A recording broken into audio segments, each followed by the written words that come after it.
Buenos días, Ignacio y Joana, y un saludo a toda la audiencia de Cada Mañana TV. Bien, muchísimas gracias, gracias por atendernos, por recibirnos. Bueno, queremos conocer tu historia, de dónde sos en primera instancia, porque sos cordobés, es por eso que también nos enorgullece a nosotros tener al cordobés que ha traído la vacuna contra el COVID. Bueno, yo soy de la zona de Manfredi, mi familia vivió siempre en el campo, ahí bien cerca de Manfredi, entonces, bueno, la actividad que desarrollamos siempre ha estado dividida entre Manfredi y Oncativo. Una parte de la familia de mi mamá vive en Manfredi y otra parte de la familia de mi papá vive en Oncativo. Yo hice el primario en Manfredi y el secundario en Oncativo, bueno, entonces ahí en la zona, pero básicamente sí en la zona del campo ahí cerca de Manfredi. Bueno, Cristian, ¿cómo estás? Joana te saluda. Contanos, bueno, de Manfredi a Rusia sin escalas, ¿no? ¿Cómo es esta experiencia de haber ido a Rusia en busca de las vacunas? ¿Cuántos viajes también has hecho para traer dosis? Bueno, el viaje a Rusia, sí, se puede hacer sin escalas a la ida, porque el avión va muy liviano, va descargado y entonces se puede poner, se lo puede cargar con todo el combustible necesario. Si fuéramos con pasajeros o con carga, seguramente deberíamos hacer una escala intermedia, como de hecho tuvimos que hacerla a la vuelta, ¿no es cierto? Tuvimos que pasar por Roma porque como la carga era la máxima que podíamos traer, no daba el combustible para hacerlo un vuelo directo. Referido a los vuelos específicamente para traer vacunas, este es el primero que me toca a mí, con carga de vacunas, pero bueno, ya realicé algunos otros anteriormente a China para traer elementos médicos, el año pasado sobre todo, ¿no? Cuando empezó todo este tema de la pandemia, que había faltante de barbijos y de mamelucos quirúrgicos y otros elementos que traíamos de China. Bueno, ahí hice 2 vuelos para allá con escalas en Nueva Zelanda. Cristian, ¿cómo es la logística para este tipo de viajes? ¿Es la misma que se utiliza para un viaje comercial de pasajeros o tiene otro tipo de condimentos o sea, de logística en sí, de preparación? La logística es básicamente la misma. La diferencia está en que hay muchas cosas de este tipo de viajes que no pueden preverse con anterioridad. Cuando uno realiza vuelos comerciales, las rutas ya están preestablecidas y se sabe, las aerolíneas pueden tener previsto por días, además se informan por días y por meses cuáles son las rutas, cuáles son los horarios. Entonces todo lo que son las llegadas a los aeropuertos, el despacho de la aeronave, la cantidad de combustible y todo eso está más o menos ya prevista normalmente con unas pocas variaciones. El tema de estos vuelos es que no se los puede prever porque no se sabe cuándo son las entregas de las vacunas. Entonces, cuando llega el requerimiento de la aerolínea se pone a trabajar y a hacer los arreglos necesarios. Por ejemplo, nosotros, además de ir los pilotos que íbamos, llevábamos también gente de mecánicos y llevábamos despachantes de aeronave para hacer todo el cálculo de carga y gente especialistas en cargas de aeronave para que se ocupen de asegurar la carga, ¿no es cierto? Toda esa gente en los vuelos normales no viaja con nosotros porque ya está en cada una de las escalas que nosotros ya tenemos previstas. Cristian, ¿qué tipo de aeronave se está utilizando para estos vuelos? Bueno, se está utilizando la aeronave que tiene Aerolíneas Argentinas para lo que son vuelos internacionales de largo alcance, que es el Airbus 330-200. Bien, ¿este es la mayor aeronave que cuenta Aerolíneas? Sí, es la mayor aeronave que cuenta Aerolíneas. Hasta hace unos pocos meses atrás, Aerolíneas contaba también con aviones cuatrimotores, Airbus 340. Pero bueno, poniéndose a tono con lo que es la tendencia de la aviación mundial, ¿no es cierto? Se derivó en una flota de aviones bimotores y que también cumplen con el objetivo, ¿no es cierto? Y con los requerimientos de las rutas que hace Aerolíneas. Bien, Cristian, y también has hecho vuelos de repatriación en plena cuarentena, ¿es así? Sí, me tocó ir a varios vuelos de repatriación, sin ir más lejos. El primero que se hizo a Madrid el año pasado, no recuerdo exactamente cuándo fue el día que se declaró acá en Argentina el cierre total, creo que fue por allá alrededor del 16, 17 de marzo. O 19, bueno, unos 2 o 3 días después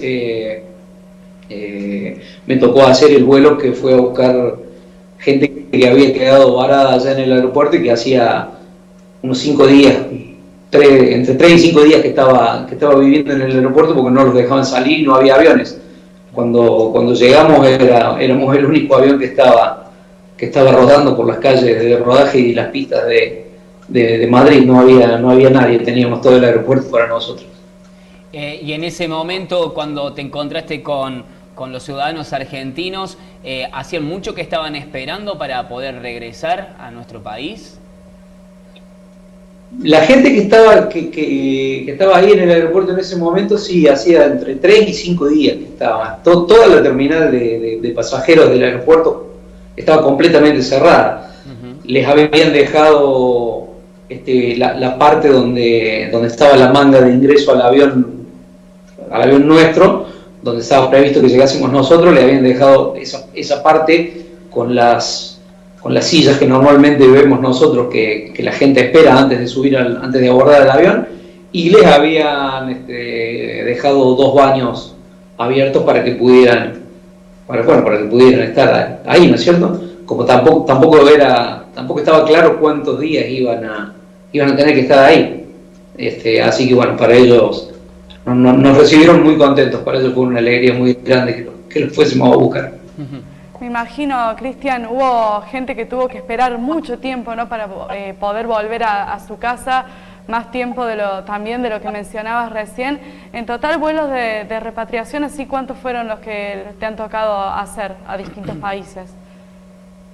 Yo hice, si no me equivoco, entre 8 y 10. Tendría que ponerme bien a contar, pero entre 8 y 10 vuelos durante todo el año pasado. A Madrid, a Miami y a México, y no me acuerdo, me parece que hicimos uno a Punta Cana, si no me equivoco. Cristian, ¿alguna vez en esta carrera como piloto profesional de aerolíneas pensaste que iba a llegar este momento, que te iba a tocar ser parte de este tipo de situación? Mira, uno no piensa que pueda llegar a pasar una situación como esta, ¿no es cierto? Es una cosa que no nos está tocando solo a nosotros como país, sino una cosa mundial. Yo no creo que haya. A mí me da la impresión de que debe ser, revisando un poco la historia, que esta debe ser la pandemia más extendida mundialmente de la historia de la humanidad. Si bien hubo en la década del 20, me parece que fue del siglo pasado, la fiebre española y bueno, la famosa peste bubónica en Europa en el siglo XIII, pero claro, como el movimiento de gente en esos años estaba bastante más acotado referido a lo de ahora, si bien se extendió por gran parte del mundo, no fue algo como esto. Esto fue algo impresionante. Uno tenía de historias de compañeros de aerolíneas argentinas un poco más antiguos que yo, que hicieron, por ejemplo, algunas misiones de traslado en la época de Guerra de Malvinas, que llevaron soldados y carga a las islas en esa época. Pero bueno, uno nunca pensó que quizás le tocara algo como eso, ¿no es cierto? Uno como escucha esas historias y es como como si las leyera en un libro, ¿verdad? Sí. Uno nunca se imagina que por ahí puede estar dentro de un relato como eso. Me imagino lo que se debe sentir, ¿no? Haber llegado a Rusia, ver toda la cantidad de dosis que tenías que traer aquí en nuestro país, teniendo en cuenta, ¿no?, de la utilidad, ¿no?, y lo bien que venía toda esa cantidad de dosis para la Argentina y lo que cómo cambiaban, ¿no?, los tiempos de alguna manera aquí en nuestro país. Pero otra cosa que también quería preguntarte es, ¿ser piloto es algo que anhelabas de chico? ¿Era un sueño para vos? ¿O cómo se fue dando también esta profesión? Sí, bueno, la primera parte de tu pregunta, sí, el tema de la cantidad de dosis. Cuando nosotros salimos de acá el 16, me parece que fue a la noche, lo que estaba previsto era que cargásemos unas 300.000 dosis y volviésemos enseguida sin demasiada demora, más que la que necesitábamos para la carga, unas 4 horas. Al llegar allá nos avisaron que probablemente se iba a demorar casi un día la vuelta, porque había posibilidades de que quizás pudiésemos traer la cantidad de dosis que trajimos, que fueron un poco más de 800.000, que es el máximo de carga que se puede traer, que se puede cargar en el avión por volumen más que por peso. Y bueno, y referente a lo que vos me decís del tema de mi carrera, sí, a mí me gustó siempre desde muy chico el tema de la aviación y el tema de la aviación militar sobre todo. Yo empecé mi carrera en la Fuerza Aérea, soy piloto militar, estuve 16 años en la Fuerza Aérea, hasta el año 2009. En el año 2009 me retiré y bueno, ingresé en Aerolíneas Argentinas a volar en la línea de vuelos internacionales de Aerolíneas. Cristian, seguramente que a lo largo de tu carrera como piloto te han tocado pasar diferentes situaciones, lindas, no tan lindas, de preocupación, de tensión y demás, porque estar al frente de tremendo bicho como es un avión de línea, sin lugar a dudas que es una responsabilidad increíble. Pero te pregunto, ¿esta es una de las cosas más lindas que te han tocado en tu profesión? Y sí, es una de las cosas más lindas como satisfacción y también más interesante como vuelo en la parte técnica, ¿verdad? Este tipo de vuelos que se están haciendo ahora durante la pandemia no son vuelos que se podrían hacer bajo la normativa regular o la legislación normal de los vuelos comerciales. Por ejemplo, cuando fuimos a China vía Nueva Zelanda, estuvimos 65 horas arriba del avión. Éramos 12 pilotos, más gente de carga, más mecánicos, porque claro, no se podía bajar en ningún lado y había que volver. Entonces, ese tipo de vuelos, por ejemplo, no se pueden hacer regularmente. Tiene que haber una normativa especial por este tema de la pandemia y no se puede hacer y no se podría hacer con pasajeros, claro, por ejemplo. Entonces, más allá de la sensación de que, a ver, este es nuestro trabajo. En épocas normales uno se dedica a llevar gente que va de vacaciones, que va por negocios, que va a visitar a su familia, que viaja normalmente. Pero bueno, en este tipo de oportunidades es bueno saber que uno aporta un pequeño granito de arena para mejorar la situación de todos y darle una mano también a toda la gente que hace más de un año que está en la primera línea del combate de la pandemia, como los médicos, los enfermeros, los policías, los bomberos, que ahí en Córdoba, aparte del tema de la pandemia, dieron la vida literalmente con el tema de los incendios. Entonces, poder aportar un granito de arena para ayudar en eso es reconfortante.